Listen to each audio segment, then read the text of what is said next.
Hero থেকে এবার ভিলেনে পরিণত হচ্ছেন আন্দালিব রহমান পার্থ। জনপ্রিয়তার তুঙ্গু থেকে তার এই পতন বাংলাদেশের রাজনীতির বর্তমান সময়ের সবচেয়ে আলোচিত বিষয়। সংসদের রীতি এমন একটা সময় ছিল যখন জাতীয় সংসদের অধিবেশন টিভিতে সম্প্রচারিত হলে তরুণ প্রজন্ম রিমোট হাতে টিভির সামনে বসে থাকত শুধু একজনের বক্তব্য শোনার জন্য। স্মার্ট উপস্থিতি, ক্ষুরধার যুক্তি আর সাবলীল ইংরেজি মেশানো ডায়লগ দিয়ে যিনি তৎকালীন স্বৈরাচারী সরকারের ভিত কাঁপিয়ে দিতেন, সামাজিক যোগাযোগ মাধ্যমে যার প্রতিটি বক্তব্যের ক্লিপ মিলিয়ন মিলিয়ন ভিউ পেত, সেই আন্দালিব রহমান পার্থের কথাই বলছি, যিনি একসময় সাধারণ মানুষের চোখে ছিলেন রাজনীতির এক অঘোষিত হিরো, যিনি জেনজিদেরও হিরো ছিলেন। কিন্তু রাজনীতির ময়দান বড়ই অদ্ভুত। যে মানুষটা একদিন তরুণ প্রজন্মের কাছে আইডল ছিলেন, সেই আন্দালিব রহমান পার্থই আজ ধীরে ধীরে সেই তরুণ প্রজন্মের চোখেই ভিলেনে পরিণত হচ্ছেন। ২৪ জুলাই বিপ্লবের পর যখন পুরো দেশ একটি নতুন রাজনৈতিক সংস্কৃতির দিকে এগিয়ে যাচ্ছে, ঠিক তখনই তিনি জুলাই সনদ এবং ৭০% মানুষের রায় পাওয়া সেই গণভোটের বিপক্ষে শক্ত অবস্থান নিয়েছেন। আর ঠিক এই জায়গাটিতেই তিনি সাধারণ মানুষের নারীর টান থেকে যোজন যোজন দূরে সরে যাচ্ছেন। তিনি হারাচ্ছেন তার তিল তিল করে গড়ে তোলা সেই লজিক্যাল এবং ডাইনামিক ইমেজের আসল জৌলুস। দর্শক, আজকে আমরা বিশ্লেষণ করার চেষ্টা করব কোন স্বার্থে রাজনীতির এই উজ্জ্বল নক্ষত্রটি আজ খসে পড়ার উপক্রম হয়েছে। হাসনাত আবদুল্লাহরা কিভাবে তার যুক্তি খণ্ডন করছেন এবং কেন তিনি শহীদদের নিয়ে কথা বলতে গিয়ে এক বিশাল রাজনৈতিক ভুল করে বসলেন। চলুন সরাসরি খবরের গভীরে যাওয়া যাক। খবরের একেবারে গভীরে যাওয়ার আগে আমাদের একটু অতীতটা ফিরে দেখতে হবে। আন্দালিব রহমান পার্থ কেন এত জনপ্রিয় ছিলেন?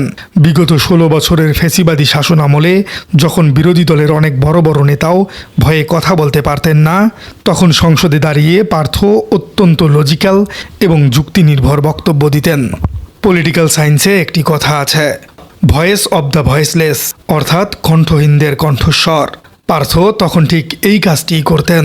ব্যাংক লুটপাট, শেয়ার বাজার কেলেঙ্কারি কিংবা ভোটাধিকার হরণের বিরুদ্ধে তিনি যখন আঙুল উঁচিয়ে কথা বলতেন, তখন সাধারণ মানুষ তার মাঝে নিজেদের ক্ষোভের প্রতিফলন দেখতে পেত। তিনি প্রমাণ করেছিলেন যে রাজনীতি মানেই শুধু রাস্তার টায়ার জ্বালানো নয়, রাজনীতি মানে টেবিলে বসে যুক্তি দিয়ে প্রতিপক্ষকে ঘায়েল করা।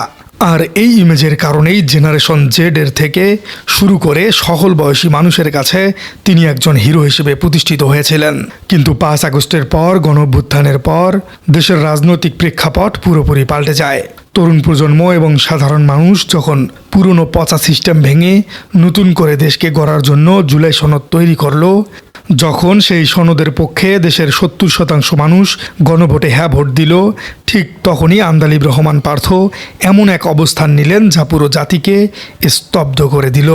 তিনি এই জুলাই সনদের বিরোধিতা শুরু করলেন। তিনি সেই পুরনো ৭২-এর সংবিধানের পক্ষে অবস্থান নিয়ে সংস্কারের এই বিশাল গণদাবিকে পরোক্ষভাবে আটকে দেওয়ার চেষ্টা করলেন। রাষ্ট্রবিজ্ঞানে এটাকে বলা হয় স্ট্যাটাস কো, বা চলমান ব্যবস্থাকেই টিকিয়ে রাখার চেষ্টা করা। বিপ্লবের পর মানুষ যখন পরিবর্তন চায়, তখন কোনো নেতা যদি সেই পুরনো ব্যবস্থাতেই আঁকড়ে ধরে বসে থাকতে চায়, তবে জনগণ তাকে আর নিজের লোক বলে মনে করে না। পার্থ মূলত এই ভুলটি করেছেন। তিনি তরুণ প্রজন্মের নতুন আকাঙ্ক্ষাকে বুঝতে ব্যর্থ হয়ে পুরনো প্রথাগত রাজনৈতিক দলের লেজুরবৃত্তি শুরু করেছেন। আর এখানেই তার হিরো ইমেজটি ভেঙে চুরমার হয়ে গেছে। পার্থের এই পতনের সবচেয়ে বড় টার্নিং পয়েন্ট আসলে সেদিন, যেদিন সংসদে দাঁড়িয়ে তরুণ প্রজন্মের ছাত্রনেতা ও এনসিপির এমপি হাসনাত আবদুল্লাহ তাকে যুক্তির জালে আক্ষরিক অর্থেই আটকে ফেলেছিলেন।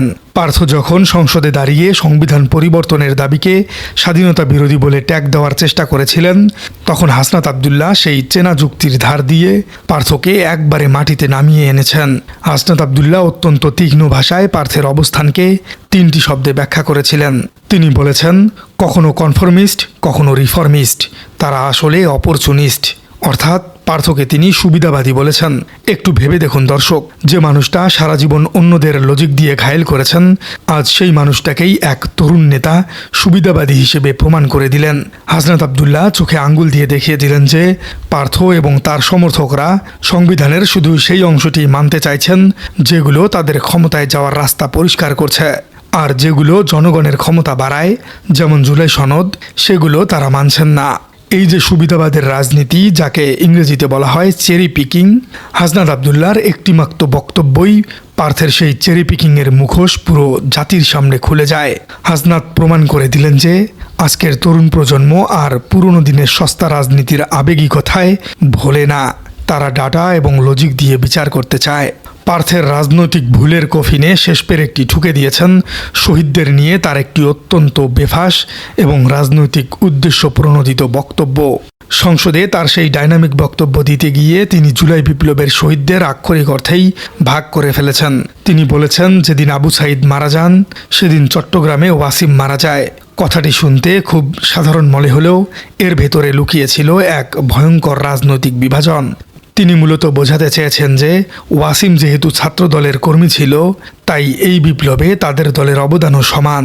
কিন্তু এই কথার পর শহীদ মীর মুগ্ধর ভাই মীর স্নিগ্ধ তার ফেসবুক স্ট্যাটাসে যে ক্ষোভ ঝেড়েছেন, তা পার্থের রাজনৈতিক কেরিশমাকে ধুলোয় মিশিয়ে দেওয়ার জন্য যথেষ্ট। মীর স্নিগ্ধ অত্যন্ত আক্ষেপ করে বলেছেন, আবু সাইদ কি কোনো দলের ছিল? ওয়াসিম কি কোনো দলের হয়ে রাস্তায় নেমেছিল? না, তারা দুজনই ছিল এই দেশের সন্তান। আজ তাদের সেই পরিচয় মুছে দিয়ে যখন দলীয় খাতায় ফেলা হয়, তখন সেটা শুধু রাজনীতির অপচেষ্টা না, এটা শহীদদের আত্মত্যাগের একটি নির্মম অসম্মান। রাজনীতিতে এটাকে বলা হয় পলিটিক্যাল টোন ডিফনেস, অর্থাৎ রাজনৈতিক বাস্তবতা বিবর্জিত হওয়া। একজন নেতা যখন সাধারণ মানুষের সেন্টিমেন্ট বা আবেগের জায়গা বুঝতে ব্যর্থ হন, তখন তিনি এমন মন্তব্য করে বসেন। পার্থ বুঝতে পারেননি যে জুলাই বিপ্লবের শহীদরা কোনো দলের নয়, তারা পুরো বাংলাদেশের। তাদের আত্মত্যাগকে দলীয় ব্যানার দিয়ে মাপতে গিয়ে পার্থ মূলত নিজের রাজনৈতিক দেউলিয়াত্বই প্রকাশ করেছেন।